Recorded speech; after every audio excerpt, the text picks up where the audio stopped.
Hello everyone, welcome to our course Solar Photovoltaic Fundamental Technology and Application. Today is our week 4 and module first. So far we have learnt about first generation and second generation solar cell.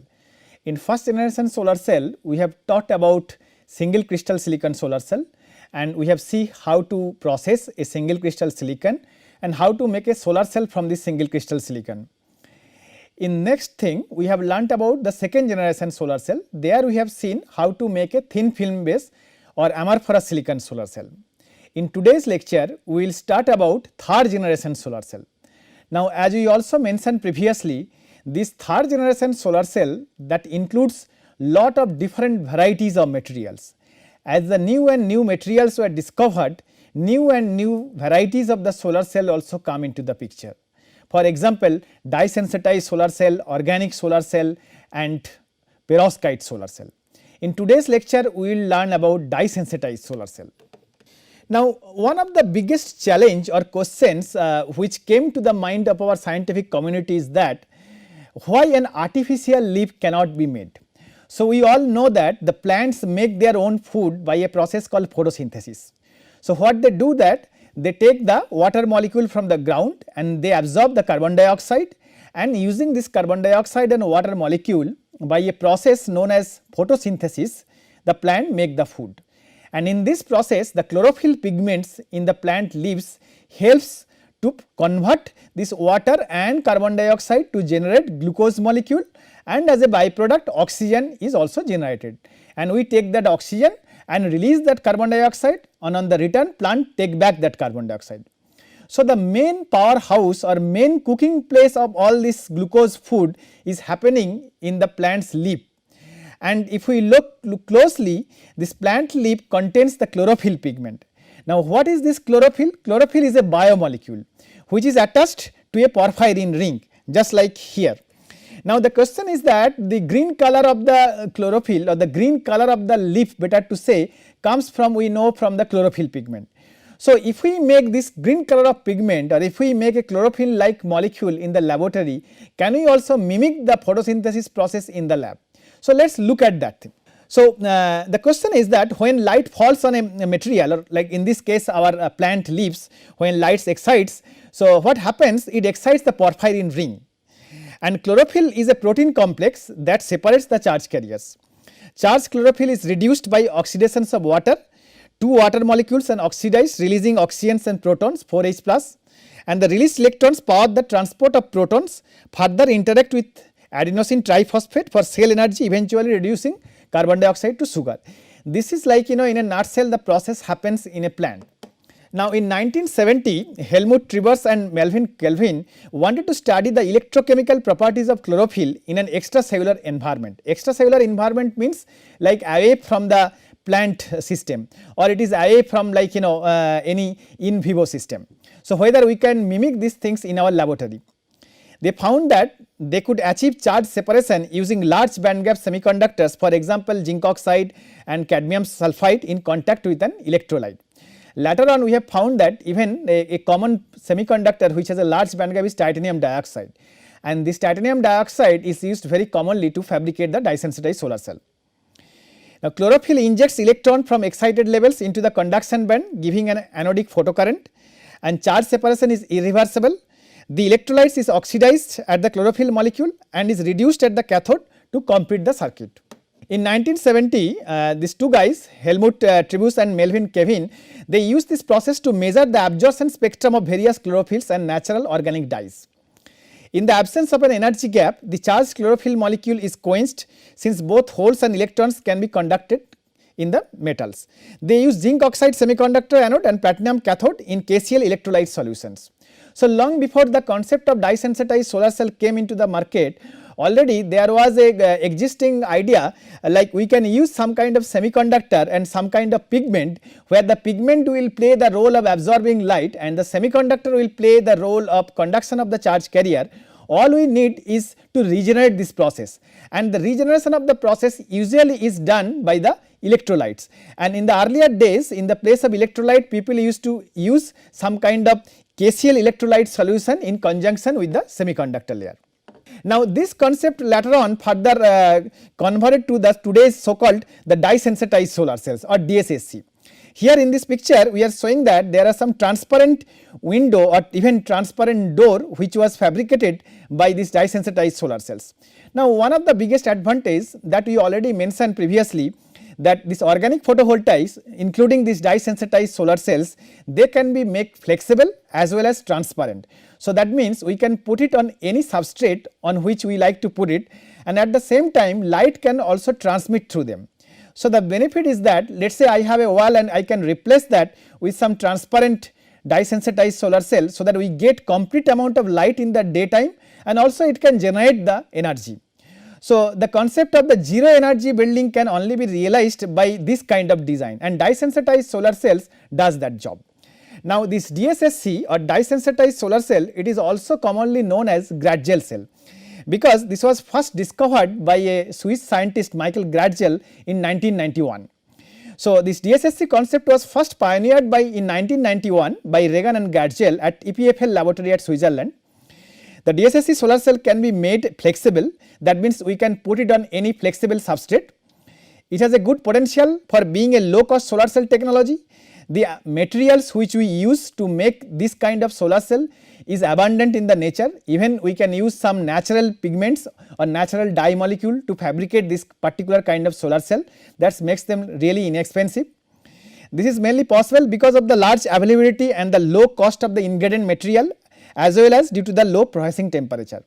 Later on we will show that one of the major ingredient of this dye sensitized solar cell is titanium dioxide, a large bandgap semiconductor. Now this TiO2 or titanium dioxide is very commonly used in paints and in toothpaste and in many other day to day applications, and it comes really very inexpensive way. We can use this titanium dioxide as a charge transport material in the dye sensitized solar cell. Now as a dye or sensitizer, we usually use some metal complex dye like ruthenium dye, but we have an option to go to some other sensitizer which can absorb or harvest the sunlight in a visible or near IR spectrum. The DSSC is photoelectrochemical device, as its operation involves a photon, an electron and a chemical reactions. Sometimes this kind of reactions is also called electron ion interaction. The operation of DSSC is considered similar to that of a photosynthesis process. So this is somewhat you can think about an artificial photosynthesis in the lab. Use of natural dye extract provide natural non-toxic and low cost dye sensitized solar cell with high absorbance level of UV visible and near IR. Now one of the important parameter while designing this sensitizer molecule for a solar cell is that its absorption coefficient should be very high. Now the natural molecule, some of the natural molecule has a very high absorption coefficients, and they are really suitable for fabricating dye sensitized solar cell. Examples of some of the examples of these dyes are like Brahmi henna, which is the scientific name of Lawsona incernis L, and Brahmini raspberries, raspberry sap. Not only this, there are several kind of berries and several kind of fruit ingredients or fruit extract also has been used to fabricate this dye sensitized solar cell. Now comparison to the solid state device and the dye sensitized solar cell, we can see that DSSC has some major advantage over the conventional solid state device. So in the left column, the SSC, which stands for the solid state solar cell, and the right hand column which stands for the dye sensitized solar cell, we are showing some of the major difference in terms of some parameters. Like the first parameters is the transparency. Now the solid state solar cell, for example, like thin film solar cell is opaque, so the light cannot transmit completely through this kind of solar cell, whereas this DSSC can be transparent. So one of the application or advantage for being so transparent is that we can make transparent window or transparent glass, where the concept of the zero energy building can be realized by implementing this kind of solar cell. The second thing is that these are environmental friendly. Although we claim that both thin film solar cells and the DSSC both are environment friendly, but the kind of material we use to process the DSSC is more biodegradable and more environmental and eco friendly in comparison to the SSC devices. Power generation cost is relatively low in DSSC in comparison to the solid state devices, because the ingredient material are inexpensive and the processing temperature is also very low. The next thing is that power generation efficiency. Power generation efficiency, of course, as we also mentioned earlier, the second generation solar cell is little bit higher in comparison to the DSSC or dye sensitized solar cells. In dye sensitized solar cell, we can get 10 to 12% efficiency routinely, and this efficiency number almost remains constant during the last 20 years. And the color of the solid state device is limited, whether in the DSSC device, depending on the pigments or the dyes one use, the color of the device can be tuned. Now, some of the important facts which is important to know in related to this dye sensitized solar cell technology is that the first we already mentioned that Michael Gratzel, who invented this DSSC solar cell in 1991, and according to his name, this solar cell is also called Gratzel solar cell. So, in literature sometimes you will find that Gratzel solar cell, but Gratzel solar cell is nothing but the dye sensitized solar cell. This technology is now on the verge of commercializations. Now, this is a very important point, like although there are last 20 years of research is going on DSSC technology, but still like lot of good roll to roll product has not came because of some of the disadvantages there. One of the disadvantages is that in this dye sensitized solar cell we use liquid electrolytes. So, the device is not a complete and a solid state devices, and also the liquid electrolyte can be corrosive, and at the same time they are volatile. So, the lifetime or the stability of this device is not as per level as the solid state devices, but people are trying their best to overcome these shortcomings or disadvantage, and there are some company mainly from the EPFL laboratory is right now making some roll to roll DSSC panel. The first cells were capable of using light at the ultraviolet and blue end of the spectrum. By the end of the century, advances in technology were able to broaden the frequency in which these cells were able to respond. Now, some of the remarkable properties of the DSSC: first, they are low cost, they are inexpensive to manufacture, they are non-toxic, or we will better say they are low toxic, earth abundant materials like titanium dioxide, they are used in making this solar cell, good performance in diverse light conditions, high angle of incidence. So, as we know that during the daytime sun moves on the earth's surface, and the aim or the intensity of the radiations over the earth's surface that varies, and it also varies geometrically. So, DSSC has a good thing that it can take care for the variations of the intensity by modulating the absorption spectrum of the dye. So, we can use a series of the dye which can take care for the different exposure level and different intensity exposure. It can also act in a low intensity because like it has a very high extinction coefficient, partial shadowing, lightweight. Any organic device is always little bit compact and lightweight in comparison to the inorganic devices. They are flexible, that means one can make it on a flexible substrate. They are semi transparent or transparent, so light can transmit through them. Bifacial, so either you can pass the light from the front electrode or you can pass the light from the back electrode. So, that is why they are bifacial, and also one have the freedom of choosing the color. That means depending upon the pigments or depending upon the dyes where they absorb the light, we can choose the color. Now, how a DSSC looks like, if we explore the view of a DSSC, or if you just do some cutting and looking at this thing, how does it looking like that, you will see that all kind of dye sensitized solar cell has 4 to 5 basic components. This is a sandwich structured devices. So, in one end we have a conductive substrate and the other end also we have another conductive substrate. So, this behaves like a anode and cathode. So, this is the sandwich type devices. Any kind of organic devices is basically a sandwich type of devices. In case of dye sensitized solar cell, we put titanium dioxide and dye molecule in between the sandwich layer.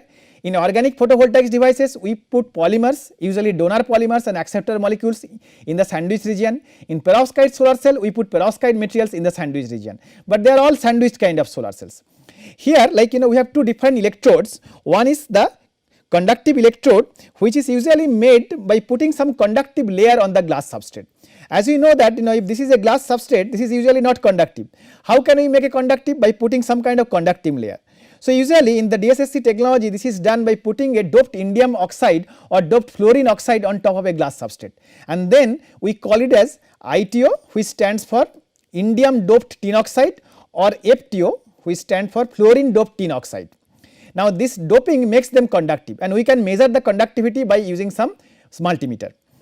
The next thing is that on the other end we have another electrode which is also conductive, and this conductive electrode usually we make by some platinum electrode, by platinum catalyst. One can have the choice of using any kind of conductive ink on glass substrate to make this kind of counter electrode or the back electrode.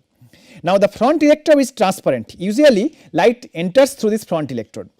In between these two layers like front electrode and the back electrode, which you also can call as a photoanode and the cathode, we put our active layer. What are our active layer in the case of dye sensitized solar cell? The active layer is mainly consists of two components. One is the titanium dioxide layer and another is the dye molecule layer. The titanium dioxide, that is a semiconductor, wide band gap semiconductor, and the role of the titanium dioxide is twofold. First, to absorb the dye molecule on the scaffold of it, and the second is whatever the electron whatever has been injected to the titanium dioxide molecule, electron should be passed using the percolating network of the titanium dioxide. So, that is why one needs to make sure the titanium dioxide become as spongy as possible. We call it as a mesoporous structure in the literature. Mesoporous means there are a lot of large pores inside this material.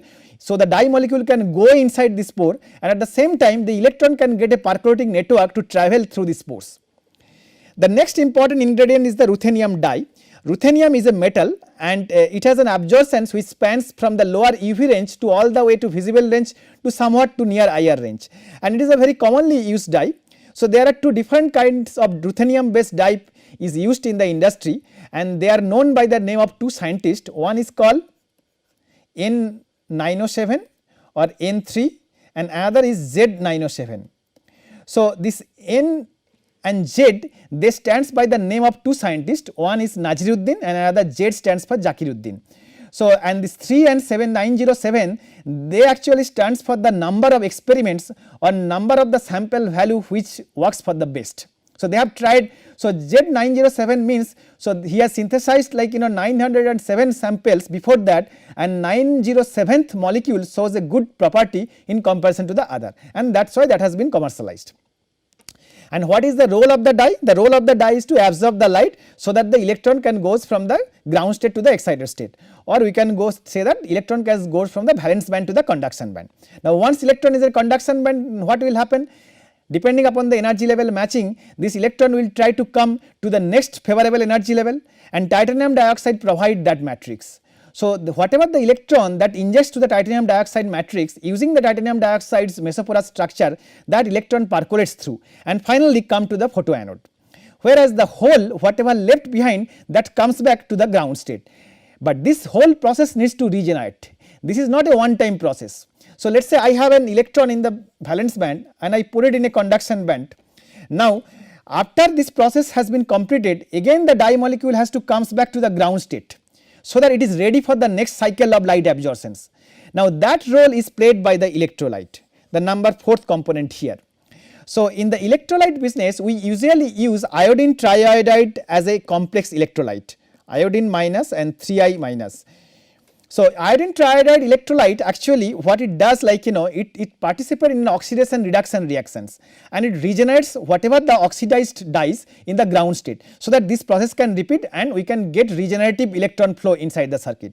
And finally, we put a sealing gasket to prevent it from the leakage and a platinum counter electrode on the back. So, again so basically the structure is very simple. We have two electrode, one is the conductive substrate ITO or FTO, which is photoanode, and in the back there is a counter electrode which is a platinum coated counter electrode. In between we have active layer. Active layer consists of two components 2 and 3, where we have a titanium dioxide nanoparticle and we have a ruthenium dye, but we have a freedom to choose any dye depending upon its absorption property, and then to regenerate the whole process we use electrolyte. And finally, we sandwich the whole devices using some kind of banana clip or some kind of encapsulation agent. So, that is geometry of a solar cell. Now, if you look one by one components, we will learn how these different components play a role, or how does the device physically works. Now, as you say that since the name suggests dye sensitized solar cell, so the word dye actually plays a very important role in these devices. Now, there can be different source of the dyes. Here we are showing certain kind of dyes, like one of the very popular dye which is used in the DSSC device is N3 dye, and it has a structure like this, where the ruthenium molecule is in the center and it forms a very giant complex which is surrounded by some benzene ring and some alkyl chain, which helps them to solubilize this thing and tune the absorption property. Now, not only the ruthenium dye, you can use any kind of dye. In the next lecture, we will talk about what are the different kinds of dyes we use in a dye sensitized solar cells. The second part of the device was the titanium nanoparticle or the titanium oxide based semiconductor device. Now this titanium plays a very important role. It has to be very monodisperse and uniform. If the polydispersity in the titanium dioxide is very high, then there will be a high chance of charge carrier recombination, and that has been achieved by making a very sophisticated or controlled way of titanium dioxide, usually something around 20 nanometer particle, and we put the nanoparticle on the top of the glass substrate which is conducting in this particular case, and heat that substrate beyond a particular temperature to make the substrate more spongy or mesoporous. And finally, everything, this electrode is dipped inside the dye molecule, and we put the electrolyte solutions, which is an ionic liquid iodide triiodide complex which acts like a redox couple. Now, as we said that there is a wide choice or wide varieties of the material we can choose for the DSSC, which makes it inexpensive. In the case of anode material, we can take titanium dioxide, which we know exists in two different forms, anatase and rutile. We can take zinc oxide, we can take tin oxide, or any different morphological forms of them. Single crystal mesoporous film, nanodots, nanowires, branched wares, or gyroid structures. People have used different kind of structures, and this role of the structures is also manifold. Some of them actually help to confine the electric field, some of them actually helps to increase the internal electric field and to increase the output current in the devices. Now, as a dye, we have a choice of using different kind of polymers or different kind of small molecule, organic dyes, inorganic semiconductors, second generation dyes which includes donor acceptor donor, which is bridged by a pi conjugation ring, quantum dot, and also like carbon dots and different kind of sensitizer molecule like laser dye one can also use. And as a redox mediator, we usually use iodine triiodide electrolyte. We can also use like S2 minus dithiolate, or like nowadays people are also using different kind of solid state electrolyte to prevent the possibility of leakage, so that the device all become a solid state dye sensitized solar cells. And other things like spirometry and every other things is also been used in DSSC solar cell. Now, there are some engineering aspect of the DSSC technologies also. By putting some kind of additive like tertiary butyl pyridine and the passivation of the surface treatment which reduce the defect states or the trap states, one can also increase the open circuit voltage and the short circuit current in the device, which ultimately increase the efficiency of this device. And as a cathode material, we use platinum or carbon allotrope or PEROD PSS. Even like highly conductive graphene or CNT is also used like for making this kind of counter electrode. Operation of the dye sensitized solar cell, that we have already explained. First the light falls on the material. You see here this is a dye molecule, it has a ground state and then the excited state. Now the electron goes from the ground state to the excited state, then further it injects to the titanium dioxide, and using the mesoporous structure of the titanium dioxide, electron percolates and finally come through the photoanode. And whereas now the dye is now in an excited state, it has to be regenerated. Who does this regeneration process? The electrolyte. Electrolyte gives up the electrons so that the dyes can comes back to the ground state. Now once it is in ground state, then it is ready to absorb the next cycle of the light. And the iodine triiodide electrolytes, now this works as a redox couple. So this settles the electron chains between the dyes and the triiodide molecules. And finally we sealed everything between a counter electrode and a photoanode, so that you get a effective current in the outside circuit which is used to run a load. And that is why the schematic of a dye sensitized solar cells. Now the DSSC absorbs the light, generate carriers, transport carriers to the external load at higher voltage and brings back the carrier in the cell at lower voltage. So as like all other solar cell, there are 4 different operations takes place here. First the absorptions of the light, and that is done by the dye molecule. Second is the transport of the charge carrier, that is done by the titanium dioxide. Third thing is the regeneration of the charge carrier, that is done by the liquid electrolyte. And fourth thing is the passage of the electron from the titanium dioxide to the electrode material, and that is done by the interfacing properly with the TiO2 and the ITO substrate. That is why the TiO2 layer has to be also very optimum. Now the operation of the DSSC can be explained by these following steps. The first step is that the absorptions of the light. Here the dye molecule absorbs a photon, and what happens, the dye molecule goes to the excited state. If we call the ground state as S, if we number them by S, and if we excited state, we usually call it by putting a asterisk sign on the S. So S star stands for the excited state, and when S, the dye molecule in the ground state, absorbs the photon, which is nothing but h nu, where h is the Planck's constant and nu is the frequency of light, it goes to the excited state. And this excited state, this dye molecule can then dissociate to a charged S plus, and it gives up an electron, and this electron percolates the TiO2 structure. So this kind of light absorption happens in a very short span of time, usually like in a femtosecond time scale.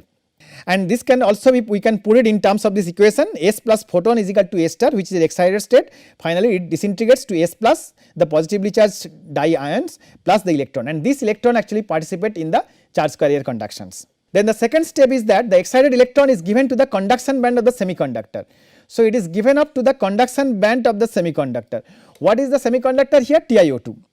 Now a TCO layer or a transparent conductive oxide layer. So TCO stands for transparent conductive oxide. So just for example, ITO or FTO is a transparent conductive oxide. So light can pass through them, that is why they are transparent, and they can conduct the electricity, that is why they are conductive.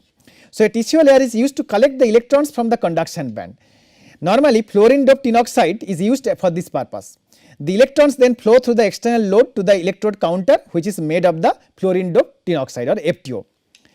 In the step 3, the oxidized dye molecule is reduced to the original form S by regarding electrons from the organic electrolyte solutions. The electrolyte solution contains the iodide redox systems in which the iodide ions are being oxidized to triiodide molecules back to their iodide state. So this step requires catalytic presence of platinum at the electrode. This makes the dye molecule again available for the excitation or reduction cycle. So basically the role of this electrolyte is nothing but to regenerate the dye molecule in its ground state, and it is nothing but an oxidation reduction reactions. So the S plus, which was now oxidized by giving up an electron, so what it does, it absorbs an electron and iodine does that job. So and then it comes back to its neutral S state and we get iodine 3 minus, and this process iodine to triiodide process that happens in the process of the platinum catalysis, and that is why the platinum catalysis not only plays the role of a counter electrode, but it also catalytically helps this iodine to reduce back to the triiodide and recycle this whole system again and again. Here we are trying to show a video of how to fabricate a dye sensitized solar cell, and today we will demonstrate you how to make a dye sensitized solar cells also. Hi, I'm Hannah. I'm a junior at Pomona College. I'm a chemistry major, and today I'm going to be showing you a simple way to make solar cells that convert light energy into electrical current using very simple components such as blackberry juice. Hi, I'm Connor Camerlo. I'm also a chemistry major at Pomona College. I'm here to work with Hannah on the solar cells because solar cells are awesome. To make them, we're going to need to use blackberry juice, a microscope slide, titanium dioxide, and an iodine solution. The type of microscope slide that we'll be using is coated on one side with a special conductive oxide. This will form one side of the solar cell. So the first thing we have to do is determine which side has the conductive oxide. To do this, one thing we can do is use a UV lamp. One side will fluoresce and one side will not. So we see that this side is fluorescing. That means it's the glass side, so we don't want to use that side. But see, this side doesn't fluoresce, so that's the conductive side, so we want to use the side that doesn't fluoresce. We can also use a multimeter to see which of the sides has a voltage across it. Your instructor can help you out with that version. Our next stage is to tape the slide down to the table. When you tape your slide down, make sure that 3 of the sides are taped to about 1 millimeter on the edge, and that one of the sides is taped with about 3 millimeters of tape covering the edge.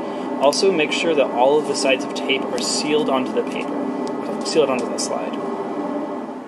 Our next step is to make the titanium dioxide paste that will form the semiconductor for our solar cell. So here I've weighed out 1 gram of TiO2 powder. So now I'm going to take this and put it in a mortar and pestle.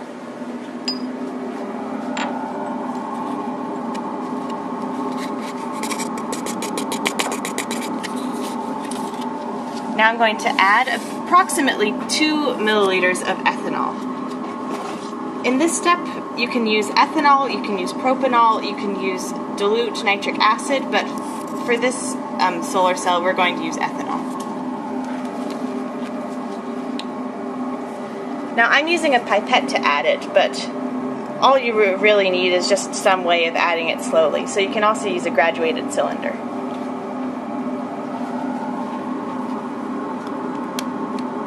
So here I'm adding 2 mils.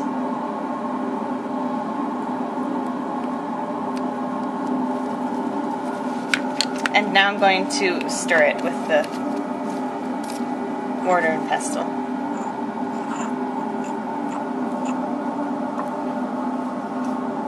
you can add more solvent if you need it to get it into it should look like white paint or sunscreen at the end.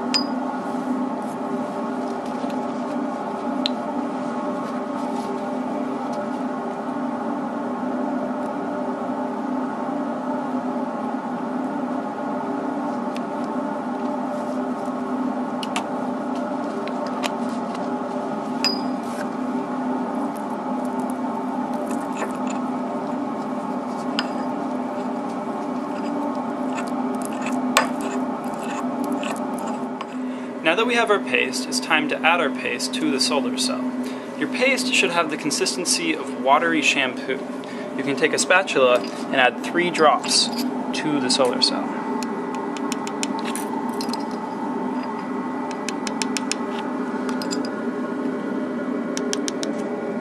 Now you want to smooth out these drops across the solar cell with a glass rod.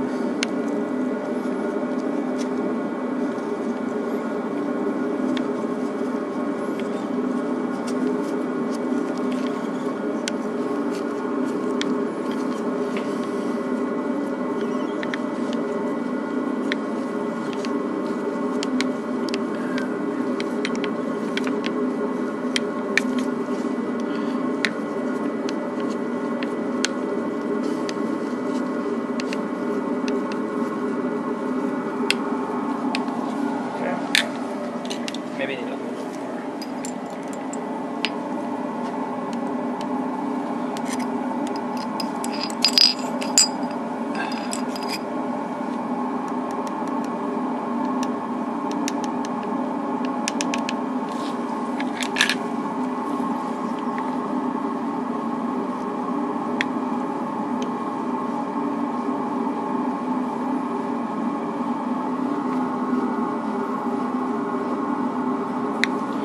That's up to you, Hannah. Our next step will be to heat the TiO2 paste over an open flame. This will remove the solvent and allow the TiO2 to bind more strongly to the glass slide. So in our setup, we have a Bunsen burner underneath a ring stand with a wire mesh gauze on top. And be very careful when using an open flame, and always have a lab coat and safety goggles on. So now we'll remove the tape from the glass slide so that we can put it over the Bunsen burner.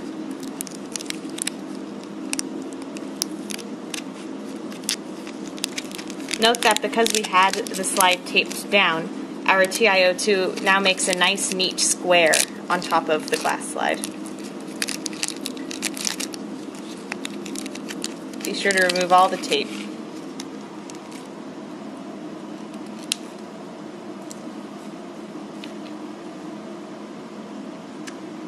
Now we're going to put this on top of the mesh and light the Bunsen burner. Heating the slide drives off the solvent that we added to the TiO2. Remember that this is a really hot system, and that cold glass looks exactly like hot glass, so do not touch it, you will get hurt.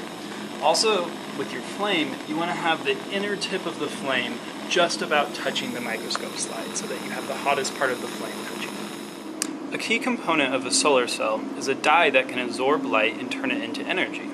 For our dye, we're going to use a dye in blackberries that we can crush up and put onto our solar cell.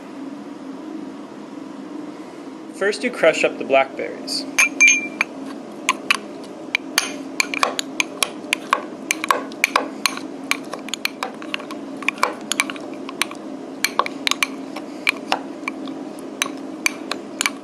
Once we've mixed the blackberries thoroughly, we want to add 95% ethanol right here.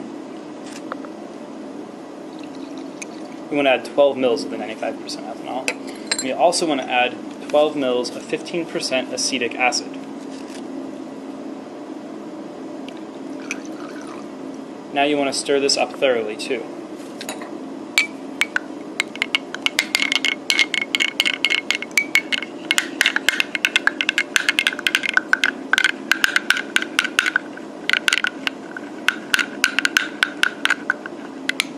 Once you've stirred it up, you take a coffee filter, place the coffee filter over a beaker, and filter the dye.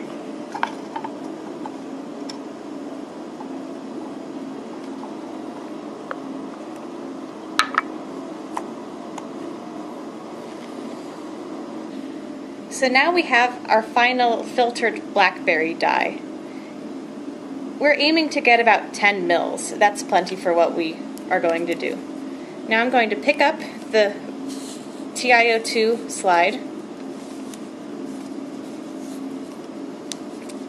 and simply submerge it in the blackberry juice. And it's going to sit there for 10 minutes. So while our semiconductor slide is soaking in blackberry juice, we're going to prepare the second slide that makes up our solar cell. So again, I've determined that the top side of the slide is the conductive side. And now we're going to coat a layer of graphite on top of it to help the electron flow. Our source of graphite is going to be a pencil lead. So I'm just going to put this down. And now I'm just going to color, basically, a layer of graphite on top of the slide. Don't be afraid to scrub hard on it.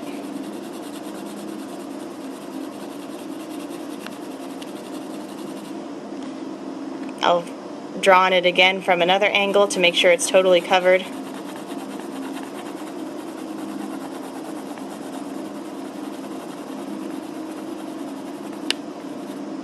And there's our second slide. Make sure that the entire square is coated thoroughly. So here you can see our graphite slide.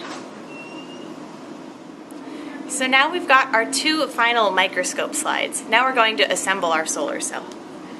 So here we have our slide that was removed from the blackberry juice it was in. And here we have our graphite slide. Now what we're going to do is put a couple drops of this iodine redox couple, which is going to serve as the filler for the dye. Once the dye molecule has lost an excited electron, the redox couple replenishes it so that the circuit is completed. Now I'm just going to take 2 drops of this and put them on the graphite slide.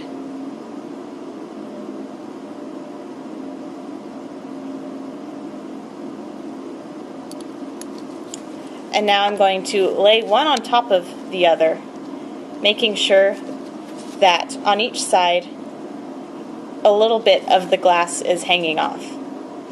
This will allow us later to help test the slide.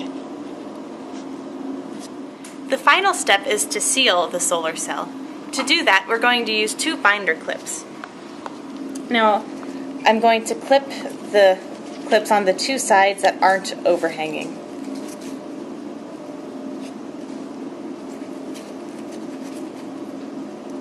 So there's one clip, and here's the other one. And there's our solar cell. So this is our final and complete solar cell. So now the only thing left to do is to go outside and measure the voltage it produces. So now we're going to take our solar cell outside to test it. Here in sunny Southern California, we have plenty of sunshine. So what we're going to do is we have a voltmeter, and we're going to connect the 2 electrodes across the solar cell. And it looks like we're getting about half of a millivolt of electricity, so that's good.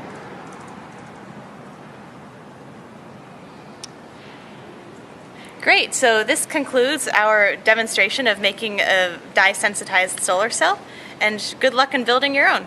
Let's talk about some of the factors which optimize the overall efficiency of a solar cell. First of all, the light absorption. So as we said that it depends upon the dye molecule or the sensitizer's molecule. As good is the sensitizer molecule, the light absorption will also be that good. So and also the sensitizer molecule should be good enough to absorb the IR part of the light. Second thing is that carrier generation. Carrier generation is also done by the dye molecule. Third thing is the electron transport. Whatever the carrier has been generated, that has been injected to the semiconductor oxide, that has to be transported by this semiconducting layer. So that's why semiconducting layer has to be very, very uniform and optimum. Ion and hole transport, that again depends upon the morphology of the devices.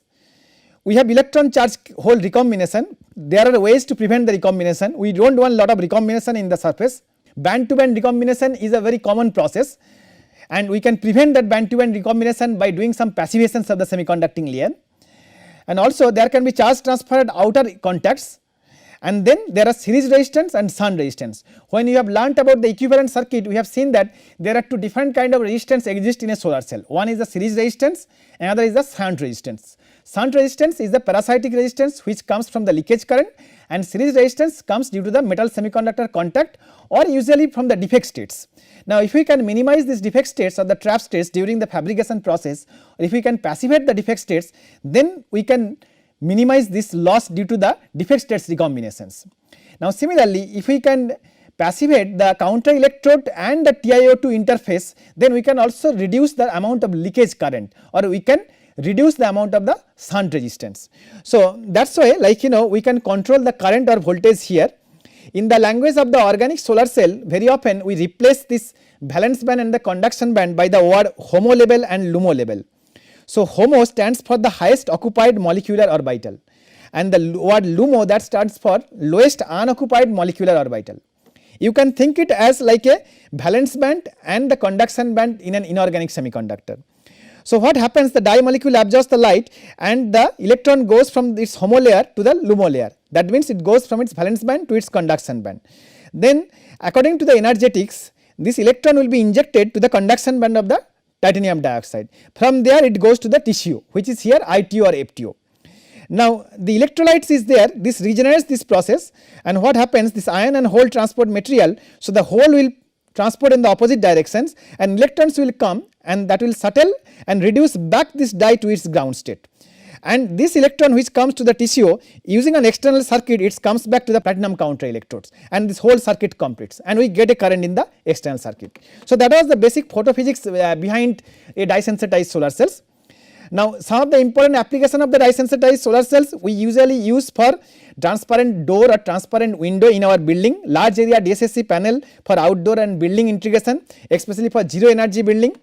DSSC panels have been used, for example, as EPFL conference center. Some of the examples we are showing here, like in another very popular example of the DSSC charging panel is in the e-vehicle. Nowadays e-vehicle is becoming very popular because of this lower pollution. So, now the e-vehicle comes with a battery. Now, this battery is charged up with a solar cell. Many times in the western countries we use this solar cell as a dye sensitized solar panels.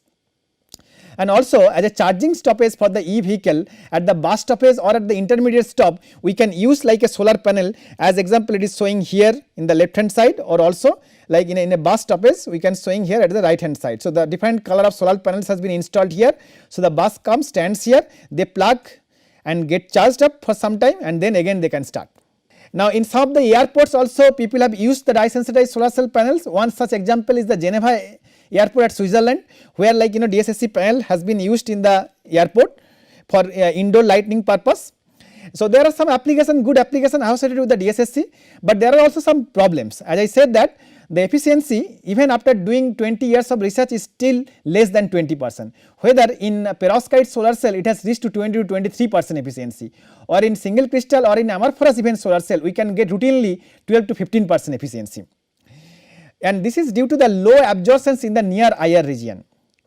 Now, we use liquid electrolyte in this device, and the liquid electrolyte has a very slow recombination kinetics.